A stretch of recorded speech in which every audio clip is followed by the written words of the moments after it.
When a couple can't cope with life together. If ever there was a hot and cold relationship, this was it. And they can't survive apart. I don't know how this situation could be any worse than these two people made it. Something has to give. It was the spur of the moment. It was a terrible, stupid, drunken mistake.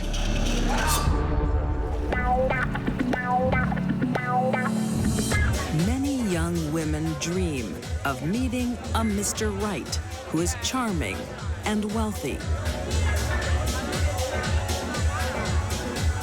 In the year 2000, Sydney, Australia, 50-year-old Chaim Kimmel has it in spades. He was a bit of a bon vivant, good living, the wealthiest part of Sydney. He enjoyed a wonderful lifestyle. A successful entrepreneur and antiques dealer, Chaim savors the fruits of his success, including pretty women. Tonight, one in particular catches his eye.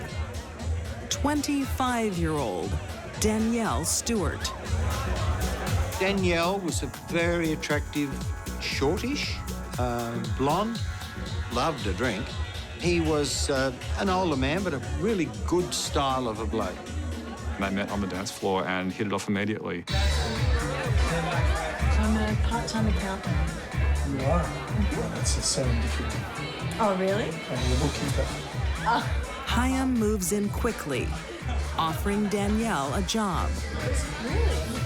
Danielle was doing some bookkeeping work in Chaim's antique furniture business. Look at that. Came in. It has arrived. Oh, they're so pretty. A month I had to wait for these ones. He made some advances which weren't initially reciprocated. They look beautiful. It's gorgeous. Almost as beautiful as you are. Oh, thank you. Thank you for being here. I really like your earrings. But then after time, they became intimate and it was on. You asking me on a date? Okay. Sure. Neil was certainly a prize catch. I think that Chaim would have been very happy with himself for snagging a beauty like her. As the passion ignites, Chaim discovers his pretty conquest is as volatile as she is beautiful. When Danielle was only 11, she suffered a terrible loss. Her mother died. After that, she became the victim of sexual abuse by 3 different men. By the time Danielle was a young woman, she was very disturbed.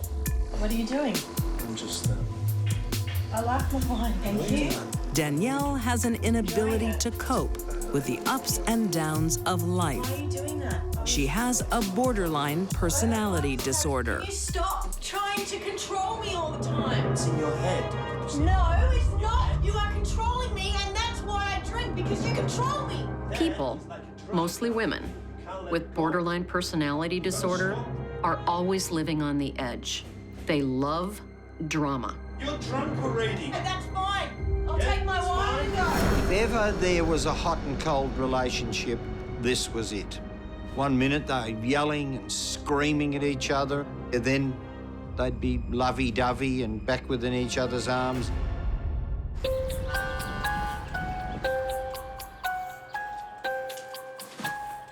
Life on the edge is washed down with 2 bottles of fine wine every day. What's that? What are you doing? Going out to have some fun. It was very alcohol-fueled, very hedonistic. Going out like that?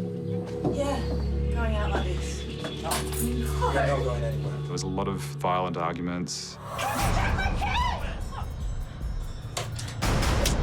They'd been in a relationship for 4 years and were married, but after only 1 year later, they separated.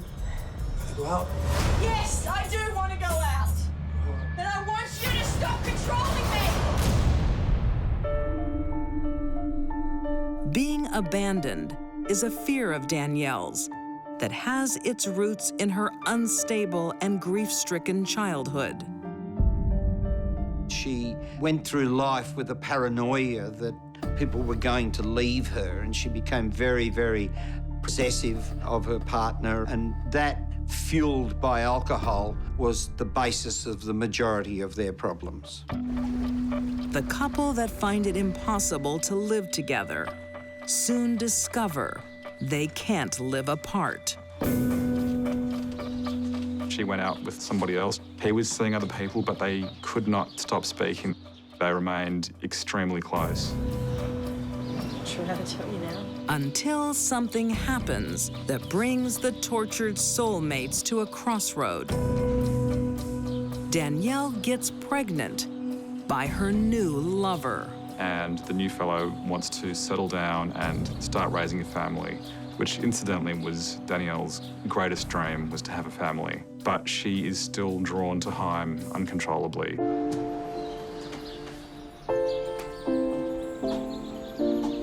Danielle wants to leave her lover and return to her husband. I want to come home. It's not that simple. I think Danielle was trying to recreate the normal, happy family she had before her mother passed away. But nothing she did worked. I miss you too. But this changes things, doesn't it? Chaim decides she can return home at a price. I don't want the child of another man. Please. He told her that either she has a termination or there's no hope of them ever getting back together. Please take me back. Danielle agrees, and the couple try again. This was a dreadful decision. Factor in alcohol, and it's going to be bad.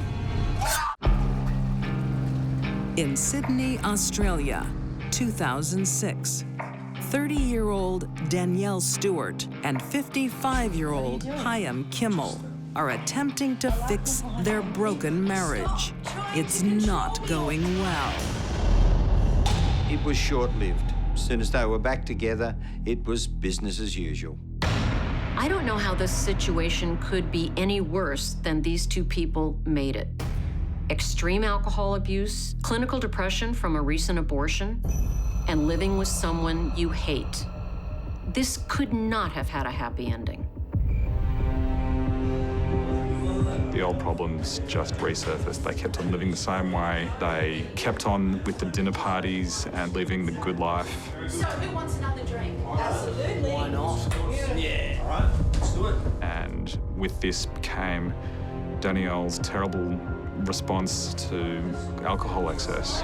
On August 23rd, 2006, after dinner with friends, it comes to a head. Sir, here's to a great night. It was noted by others there that Danielle seemed a little drunker than usual. I'll relax with you. What? Just take it easy. Can you stop telling me what to do? Just take it easy. Things got a little bit more testy, and Danielle left and decided to walk home. Just drink slowly. I'm just saying, slow it down. You're drinking. But the night air doesn't cool down Danielle.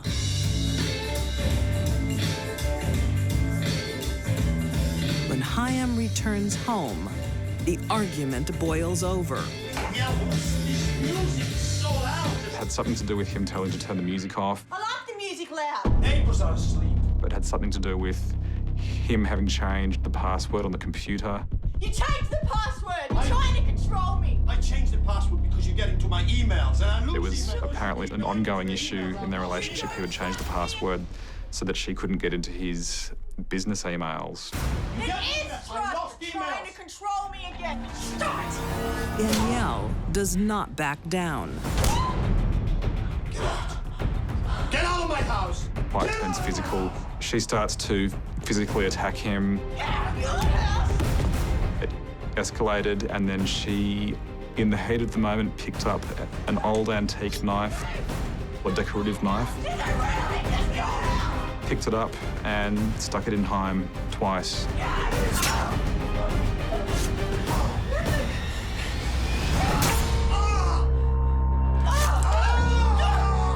It was 5 times the alcohol limit. She was incoherent, and it was a stupid, pointless, uncontrolled lover's argument. And one split second decision led to this terrible outcome. She was looking for a fight that night. And she was impulsive, she was depressed, she was upset, she had very poor impulse control. She might not have intended to kill, but she had to know what she was doing when she was picking up that knife. Chaim struggles to the front door. His son desperately tries to help him. So the son runs out of his room. He finds his father clutching his stomach where he's been stabbed twice, covered in blood, barely able to speak.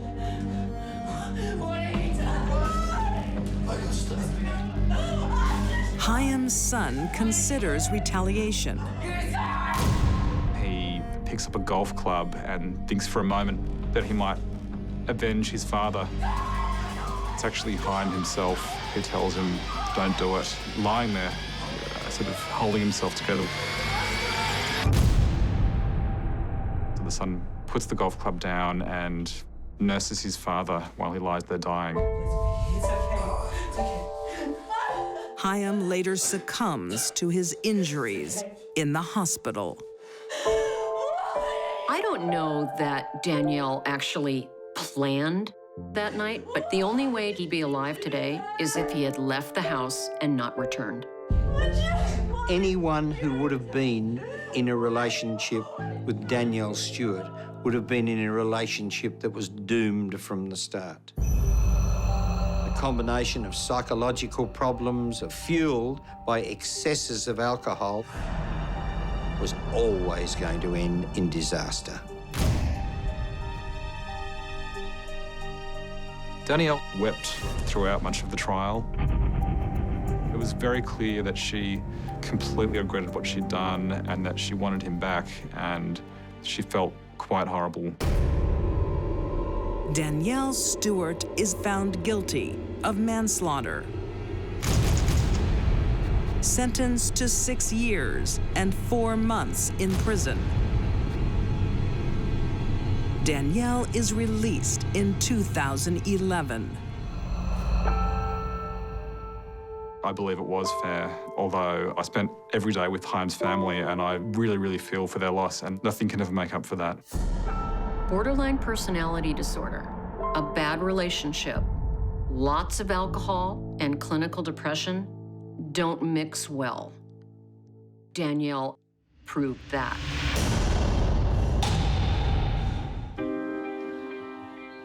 For most mothers, the bond with her baby is sacred. Oh, she's just perfect. But for others, the love of a man She was going to do anything in her power to keep him. is more precious. Some women were not meant to be mothers.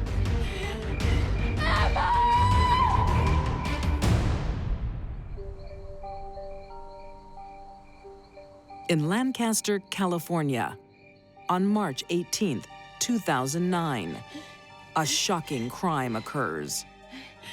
We had received a phone call at Homicide Bureau that there was a Amber Alert and an abduction up in the Antelope Valley in the Lancaster area. I'm being attacked! They've taken my baby!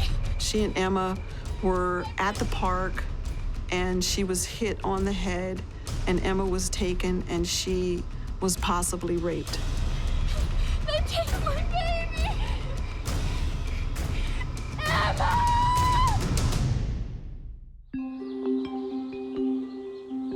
It's a crime that puzzles police. There seems to be no motive. And the victim, 24-year-old Stacy Barker, doesn't have any enemies. She comes from a loving family who give the single mom all of their support from the day Emma is born. Emma was cared for by her grandmother, Susan Barker, during the day while her mom, Stacy, went to work. Her mother, in fact, changed her working hours so that she could be home during the day to take care of Emma for Stacy, Oh, she's just perfect. and then went to work in the evenings and worked until the late hours of the night. For months, Stacy is just that. Both Susan and her husband said she was a great mother. According to co-workers, She was very good with Emma. Emma was everything to her. But the shine of motherhood soon fades in favor of a little fun. A lot of young women that find they're pregnant think, oh, having a baby will be so wonderful and romantic. Can't you hear Emma? What are you all dressed up for? I've got a date. You're not going out again. But after reality sets in, the 2 a.m. feedings and the diaper changes and not being able to go out and party because they have to take care of their baby, the luster wears off. Stacy wants a good time.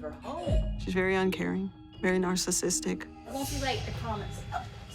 and very self-centered, very selfish. I'm not sure why Stacy even had Emma. She essentially dumped her on her parents. Stacy! Stacy! Stacy! Stacy wanted more and more and more freedom. Freedom to go out, to party, to date, to be with her friends. Party girl Stacy is having a good time Stacy! everywhere except at home. Great, see you soon. What? You can't leave Emma on her own like this. She's fine. No, she's not. You have to take more responsibility. Oh my God, seriously, Mom? Stacy! And her mother is reaching her breaking point. Stacy saw the world in terms of what the world could do for her, not what she was responsible for. And she didn't like having responsibilities. It progressively got worse, and it got to the point where she would go out, she wouldn't come back until 2, 3 in the morning. When did you get in? When I wanted to? And at some point, Susan said, this isn't healthy, and she began to confront Stacy about it. You're still drunk. Don't start. I gotta go. While Sue picks up the slack of caring for Emma, Stacy picks up a new man. Stacy's main concerns in life were pleasing whatever guy she was with. Who's that? My mom? Know that.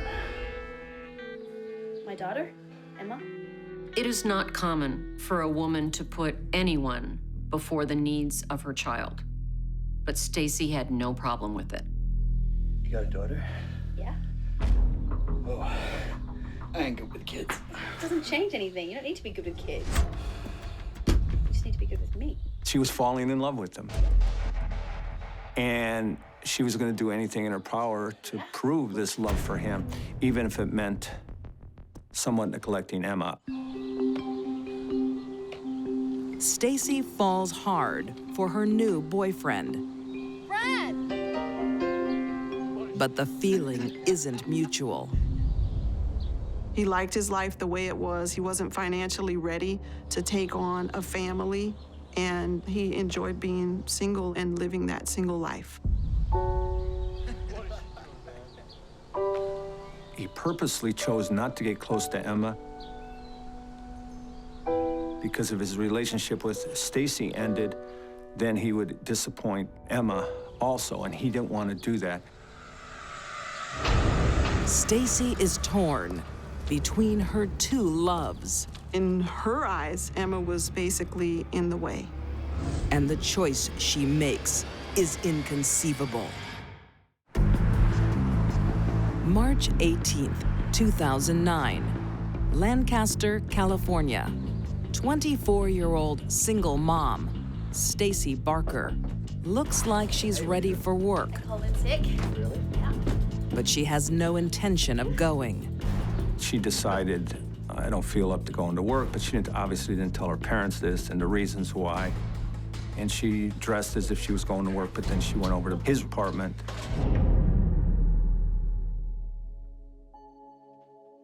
Back at home, baby Emma is being looked after by Stacy's mom, Sue, and she has had enough. Mommy is in big trouble when she gets home. One more for Nana. I think Stacy was narcissistic selfish, and immature.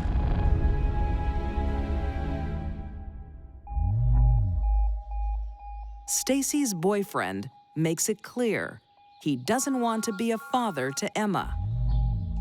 And the dark depths of Stacy's desire are exposed. They talked in general about their relationship and where he wanted it to go. I want you to leave me alone. And I believe she felt that Emma was jeopardizing her relationship.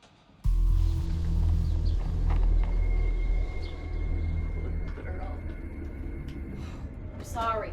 Well, sorry isn't good enough. This is the second time you have made me late for work. You are going to have to get alternative childcare arrangements.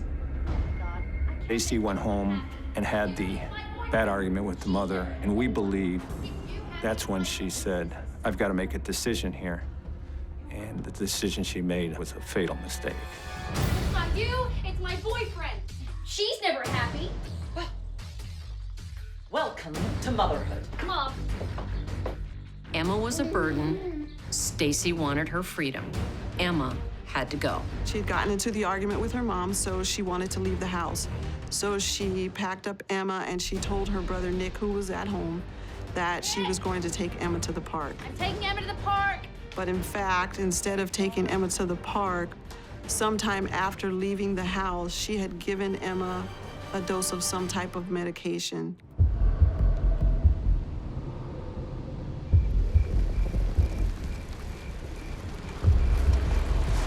To solve her childcare problems, she gives Emma a triple dose of an adult cough medicine. I think Stacy overdosed Emma to kill her. She has the argument with her mother, and she decided, I've got to get rid of Emma. That's premeditation. Murdered her 18-month-old daughter, Emma, because the attention of a boy she liked was more important than being Emma's mother. Stacy now needs to get rid of her little girl.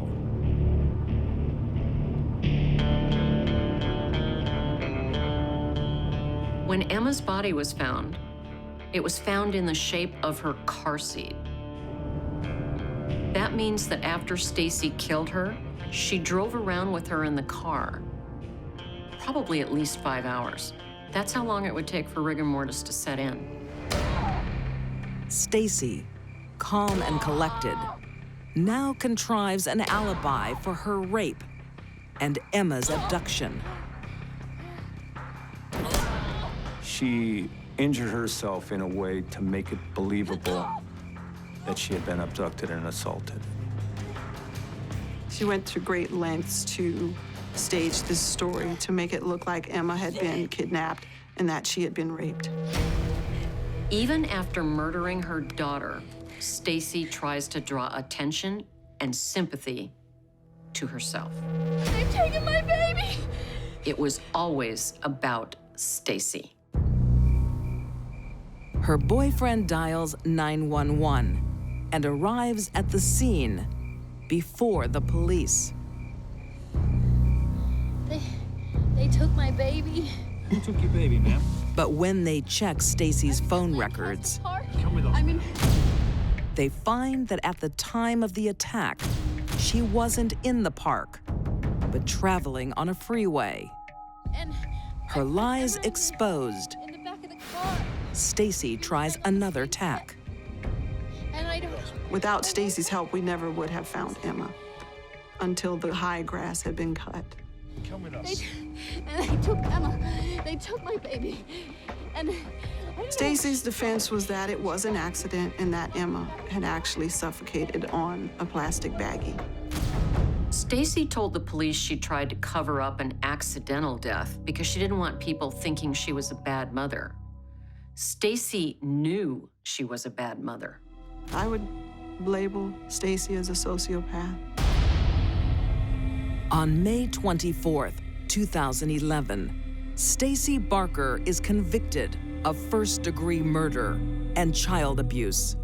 To Stacy, motherhood seemed more like a life sentence than a blessing. Sentenced to 25 years to life, she will be eligible for parole when she is 51. When Stacy gets out of prison, she'll be too old to have children. That's a blessing. An affair can be wildly exciting. They were too hot to handle. But if a woman's love turns to revenge, She became more desperate. the boyfriend can end up in the firing line.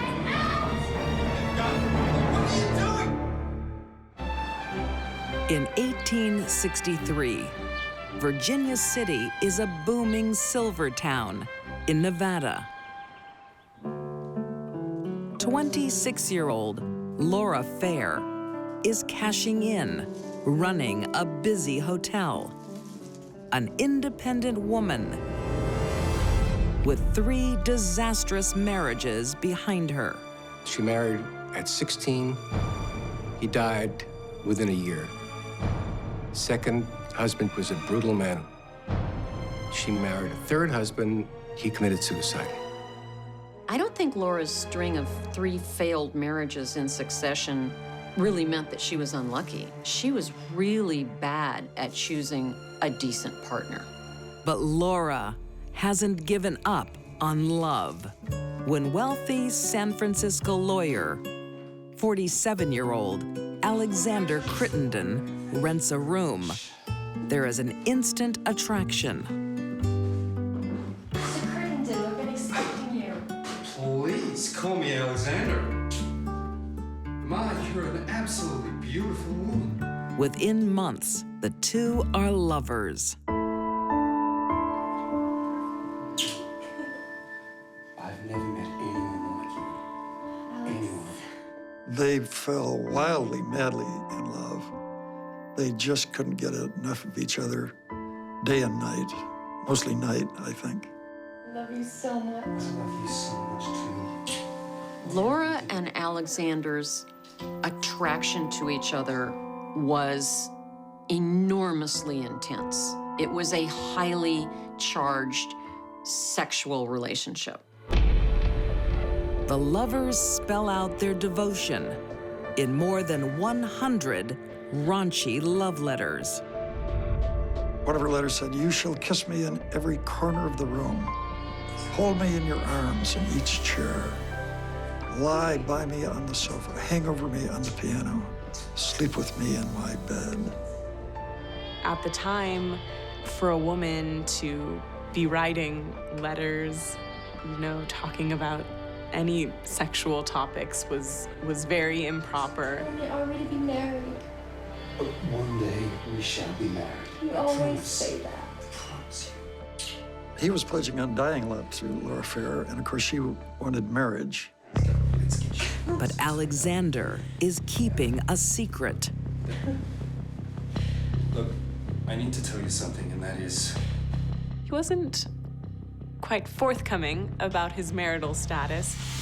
I need to tell you that I am married. Have children. What? You're married? Listen to me. Big complicating factor that he had a wife and now 7 children. Who are you, Alex? I love you. I've said that to you, and you love me, okay? Shh. There is a good reason Alexander chooses to reveal the truth now. I brought you your tea. His family has come to town, You're too good to me, Alexander. and they are living right next door to Laura's hotel. Alexander wanted it all. He wanted the wife next to him in bed at night, his children with him, and he wanted his mistress right next door. To Clara, he is a devoted husband, even making her special nightcaps. Here's your tea.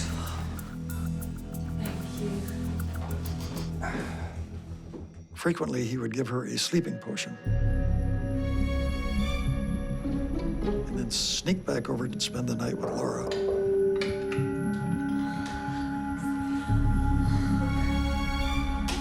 Arriving back at the home he had rented for Mrs. Crittenden just in time for her awakening in the morning. Drugging his wife so she'd sleep soundly and then going next door and making love to Laura all night? That's incredibly bold behavior. For 7 years, Alexander lives his dream life. A wife. Thank you, Alexander. And a lover at his disposal. Mrs. Crittenden was either naive or dim-witted because she never seemed to catch on over the 7 years that her husband was having an affair with Laura Fair.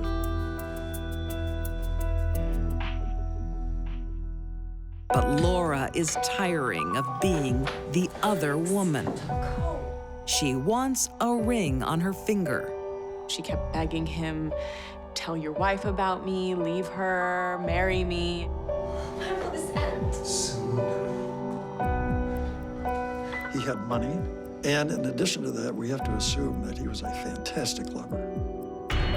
I think Alexander may have been as deluded about Laura's love for him as she was deluded that he would ever leave his wife. After 7 years of being strung along, Laura has had enough. We can't keep doing this. We won't. I'll talk to her. Trust me, okay? They were setting in motion, really, what would end up being a tragedy. We have been married. One day, my love. Will we? We will. The tragedy that unfolded was bound to happen. They were too hot to handle. By 1870, Alexander Crittenden's perfect love triangle is getting messy. Call me Alexander.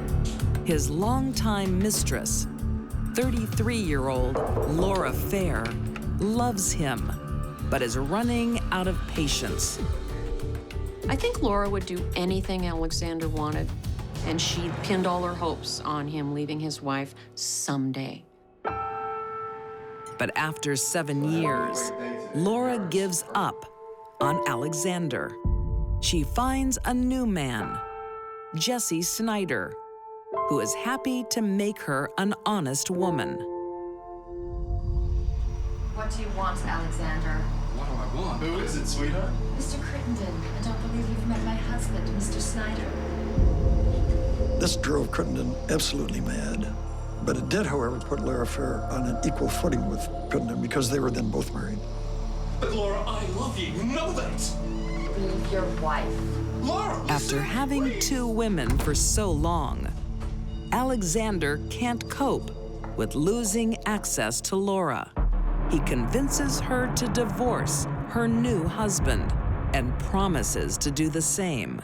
I'd have to say that Laura was one of the most gullible women that you can imagine. It's another hollow promise. Alexander stays with his wife. I'll be back. You've got to leave your wife. That's a complicated legal process. Please, please. Do it now. Laura. No. When Laura realized that she had divorced her husband and Crittenden again did not divorce Clara, she went out and bought a gun. Alexander didn't just lead Laura on. He made her jump through hoops. That's cruel, especially in a love relationship. I wouldn't turn my back on the lover. Laura is humiliated, heartbroken, and armed. Get out. Get out. They had an argument, and she was so furious that as he left, she fired at him and missed. And he convinced himself that she missed because she really didn't want to kill him. Most men would run a mile, but not Alexander. He convinces Laura that he has finally divorced his wife. She believes him, but not for long. Laura found out that not only was Alexander Crittenden not divorced or separated, that to her was just a total betrayal of everything that he had promised her. This sent Laura into a state of frenzy. On the night of November 3rd, 1870, Laura will get her revenge. It's a Crittenden family outing on a paddle steamer with an uninvited guest in the shadows. And when she saw the affection that he showed his wife,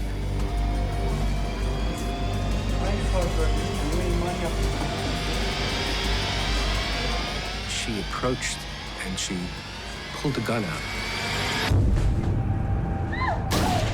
And she fired once into the heart.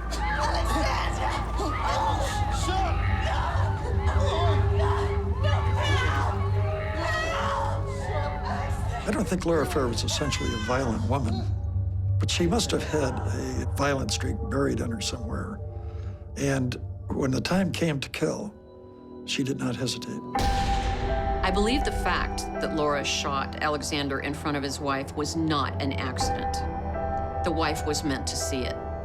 She wanted the world to see that she was killing him. After she shot him, it was almost as if she'd come out of a trance. She just sat down quietly, she put the gun down, and she said, "Yes, I did it. He ruined my life," and waited to be arrested. Alexander went to great lengths and many lies to get Laura to do what he wanted. Some would say Alexander got exactly what he deserved. Laura is charged with first-degree murder. This case became a national sensation. It had everything. It had sex, murder, intrigue. In June 1871, Laura's found guilty and is the first woman in California sentenced to death. But on appeal, she's acquitted on the grounds of temporary insanity, brought on by female problems. Ailments that could force an otherwise sane woman to commit a horrible act. One of them was a tilted womb. The defense attorney asked one of the doctors, could a tilted womb be caused by excessive sexual activity? And he said, yes, I suppose it could. In those days, men thought women were driven to be crazy because of their female hormones and tipped uterus, because they couldn't comprehend that a woman might simply get so angry that she would seek revenge by murder. Laura is a free woman, but is ostracized by society. She lives a long and lonely life. At age 82, she dies penniless and is buried in an unmarked grave. The great mystery of this romance, of course, is why Laura Fair put up with so much from Crittenden. You can only say that she was madly in love with this man. This is a murder motivated by revenge, and that story is as old as time. Laura got away with murder, plain and simple.